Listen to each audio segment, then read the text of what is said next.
Copyright disclaimer: under Section 107 of the Copyright Act 1976, allowance is made for fair use for purpose such as criticism, comment, news reporting, teaching, scholarship and research. Fair use is a use permitted by copyright statutes that might otherwise be infringing. Non-profit, educational or personal use tips the balance in favor of fair use. Back at it again with another Sonic video. Sonic is like the most famous video game character next to Mario, and he's appeared in like a laundry list of games across a vast array of consoles. In fact, not counting remasters or ports, he's had 75 plus unique adventures to his name. With a history that long and storied, it's perhaps inevitable that some would fall through the cracks of the pop culture zeitgeist. We've therefore, and by we I mean thegamer.com, compiled a list of the most interesting Sonic outings that time forgot. A note though that while qualifies as a forgotten quote-unquote game to one person might actually be like someone else's childhood game, experiences are subjective, so this is thegamers.com's list. So, I've never played any of these games, so let's just get started with the list. Starting with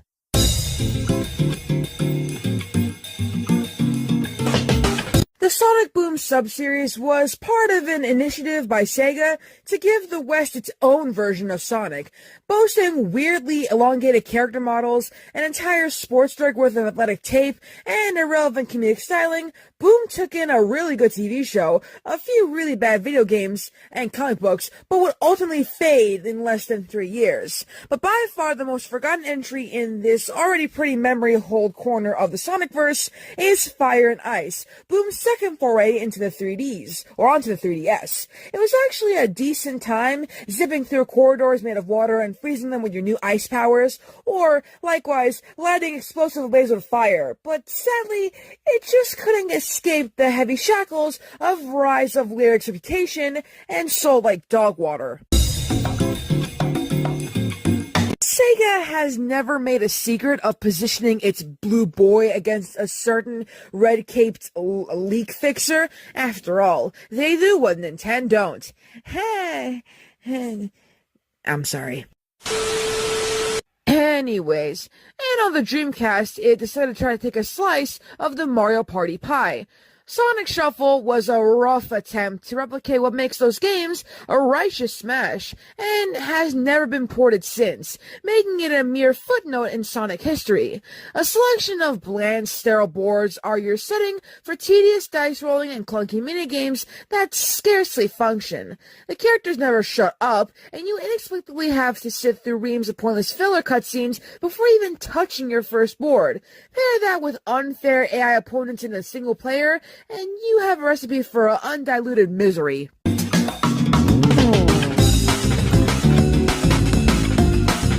And if playing Sonic Shuffle nowadays legally is tough, then doing the same for Knuckles' Chaotix is effectively impossible. How does $800 sound? That sounds like a fucking ripoff. Launched on the 32X, a bizarre add-on for the Sega Genesis that did nothing more than slightly juicing up the processor, and which has been aptly analogized, as life support for the dying console. It was a quirky experimental endeavor with limited appeal, and not helped by the fact that nobody owned its hardware. I'm sure the angry video game nerd has it. That's a good point, Walter. He does hate shitty games. He probably would have this. Anyways, as you may have gathered from the title, this game at least, it introduces us to, the Chaotix, who are bandit detectives who would go on to become firm fan favorites, but I've never heard of them. I'm sorry. Sonic Rush on the DS was heralded as a return to the form for the series, merging that classic side-on platforming with instant raw speed courtesy of the boost button, soon to become a series staple. Sonic Rush Adventure, its sequel, was received in quite the opposite manner, and succumbed to numerous design pitfalls that bogged it down. Sonic's back in Blaze Dimension, and this time has a new sidekick in the form of the adorably Aussie Marine the Raccoon, who has never been seen since. Huh. I should make a video about him then. Now, sure, the expected platforming stages are there, but to get to them, you need to contend with a host of pointless RPG mechanics, like grinding materials to upgrade your kid, or racing jet skis. Our kingdom for a level select. That's gotta be the funniest thing I've seen all day. So, look, while Knuckles Chaotix is perhaps an F on the sliding scale of consumer accessibility, Sonic Eraser plumbs previously untold depths. We're looking at a Z- level here. Buckle up, buckaroos, to play this innocuous. Oh, innocuous. I'm just being really dumb today, huh? So, yeah, to get, through the game, you need, 3 keys. Brave adventurer. First, a Sega Mega modem to connect your Genesis to the internet. And then, you need a paid Sega MegaNet subscription. And then finally, you need a Sega Game Library cartridge to which Eraser would download. All 3 of which were exclusive to Japan. Hey, wait a minute, those aren't keys. Yeah, in case it wasn't bleeding obvious, next to nobody has heard of Sonic Eraser, let alone completed the arduous quest to be able to play it. Luckily, the little game, the actual game itself, had little to offer. It was a basic match 3 affair, which Puyo Puyo thoroughly ate the lunch of, let's be real, with a handful of Sonic characters pasted on top.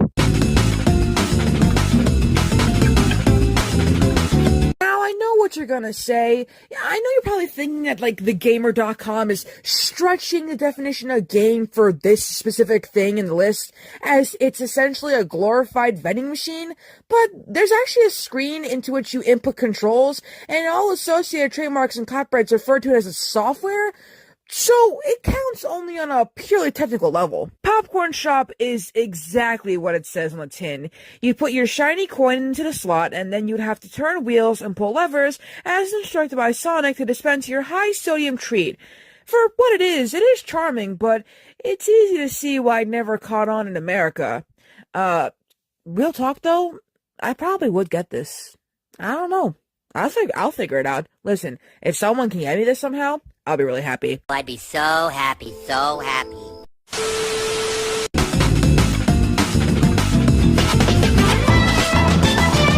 Okay, so Sonic Rivals is an oft-forgotten chapter in the Sonic history books. Though this pseudo-racing title was popular on launch, and even secured a sequel, it hasn't stood the test of time. Exclusive to the PSP, which I really need, it sees Eggman and his dimensional counterpart, Eggman Nega. If I say it, it's gonna sound like the N-word. Anyways, Eggman and the other eviler Eggman turn a decent portion of the Hedgehog pals into playing cards. Only raw speed can save the day, so it's off to the races in a smattering of side-on courses that attempt to meld traditional Sonic, 2D Sonic action with some modern wrinkles. Rivals is notable for reintroducing Silver to the cast after his debut in the infamous Sonic 06 game was wiped from canon, but it's otherwise unremarkable. Let's just go ahead and truck it back to look how silly this is! Are they gone? You have to do...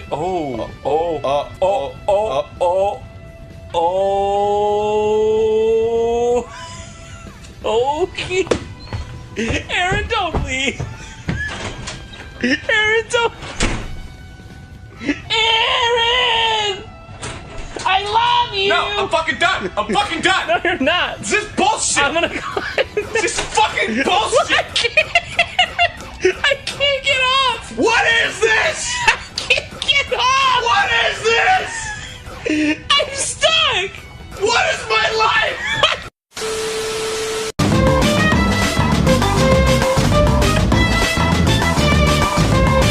I know what you're thinking, and no, this isn't like a Sonic X Labyrinth collab. I wish it was. So, what is the one cardinal sin you never commit when creating a Sonic game? Well, it's stripping him of his speed.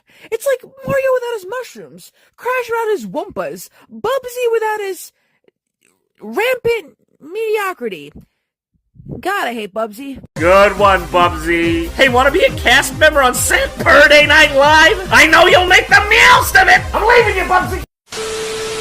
Anyways, back to the game. It's a miserable maze puzzler on the Game Gear, Sega's answer to the Game Boy, which guzzled AA batteries like nobody's business. That's a weird way of putting it to Gamer.com. Anyways, Eggman swiped Sonic's sneakers, rendering him the speed of regular Hedgehog. Wait a minute, so his shoes gave him powers? Whatever. So you've got to navigate a mind-numbing labyrinth, like a bunch of them, to find keys and thwart him. Lethargic and clunky, it's the best to be left in the past. Like, fuck that game, bro.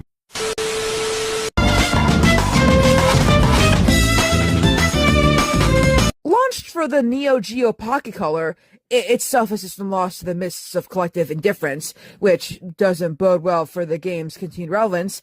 Pocket Adventure is an inoffensive, candy-colored platformer. It managed to capture a decent amount of the spirit of the Genesis originals, albeit crammed into a tiny processor.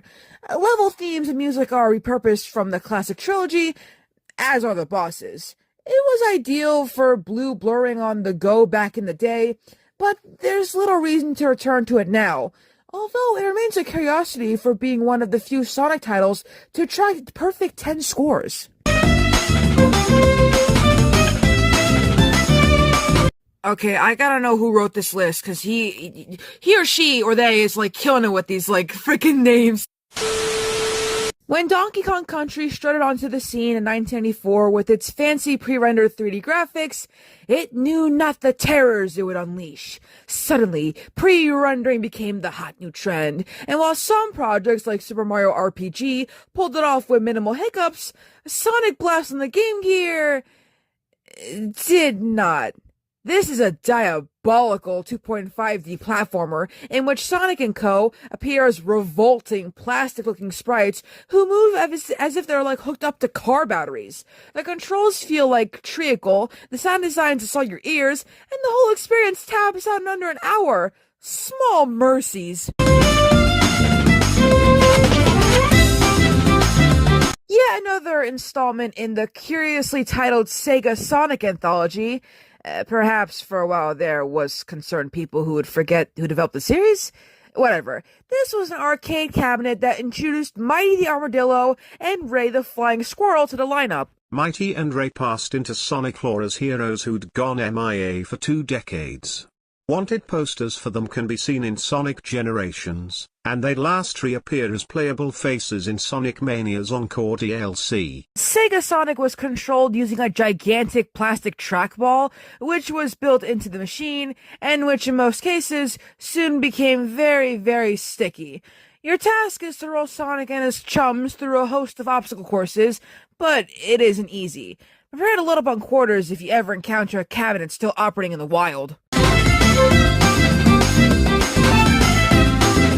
This one has got to be the wildest one I've ever seen. I can't believe it.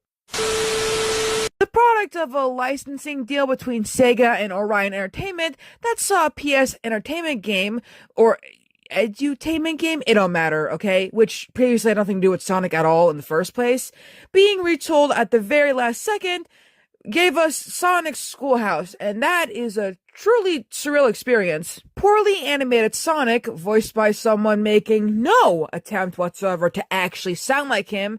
I'm Sonic. Click on me for help.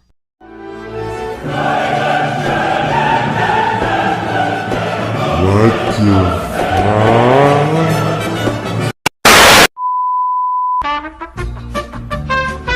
Guide you through a hauntingly empty school building, teaching you basic grammar and arithmetic.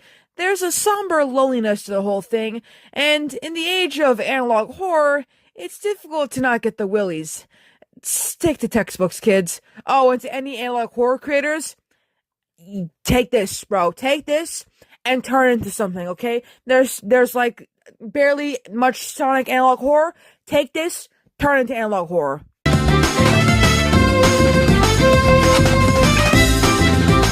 Eternal second fiddle, Miles' Tails power takes center stage in this lightweight side-scrolling shooter. To defeat the dastardly witch card, who is, well, a witch riding a card, the plucky fox must chuck rings and a variety of other gadgets at her airborne stooges. Initially exclusive to Japan, Sky Patrol would be localized for its inclusion in compilation titles like Sonic Origins Plus and Sonic Gems Collection. It's a perfectly average way to spend 2 hours, but Tails' adventure remains the superior solo outing for Sonic's best bud.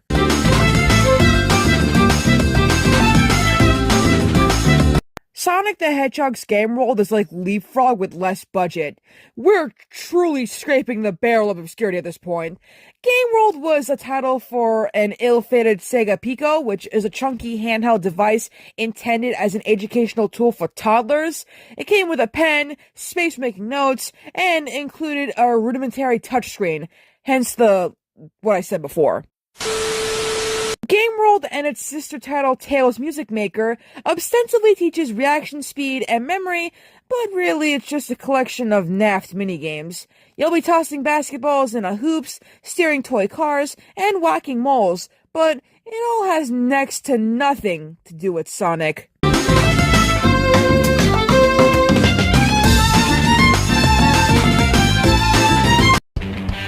Oh god. Oh dear god, please. Turn off the music!